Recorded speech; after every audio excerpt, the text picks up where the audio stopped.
Also a top story tonight. South Dakota school administrators are starting to speak out against the proposed changes to social studies standards announced this week by the Department of Education. The draft standards created by a 15-member commission include a stated goal that history and civics instructions should be free from political agendas and activism. But as KELOLAND's Perry Groten reports, the superintendent of South Dakota's third largest district has concerns about its effects upon both students and teachers. Perry? Well, that's right, Bridget and Tom. The Department of Education released the 120-page proposal on Monday, with Governor Kristi Noem saying these standards will raise the bar for the breadth and depth of civics and history education. But the superintendent of the Harrisburg School District has concerns over the makeup of the state's commission and whether the standards really will be politically neutral.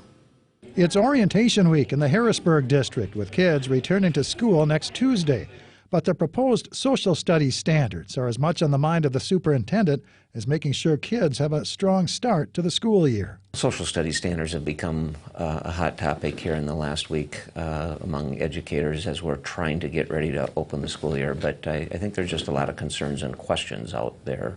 Questions like whether the proposed social studies and civics standards might force feed some students content that they're too young to digest. Now we've moved to proposing that we talk about the Peloponnesian War and learning about Russian emperors and the Russian Empire, and those things. I think I know I was still learning how to tie my shoes in first grade. Graff is concerned that the new standards will have a chilling effect on what's being taught in the classroom and prompt more teachers to leave the profession altogether. It's like a salesperson. If you don't believe in what you sell, it's hard to be a salesperson. And if you don't believe in what you're teaching and you don't believe it's age appropriate, it's just one more mandate that comes down. Governor Kristi Noem says the proposed standards will provide a balanced approach that is not influenced by political agendas.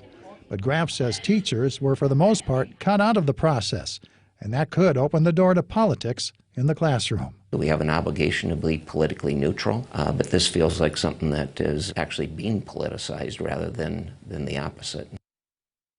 Well, Graff says he is encouraged that Native American history is getting more attention in the proposed standards, something that critics say was lacking in a standards draft that came out last year.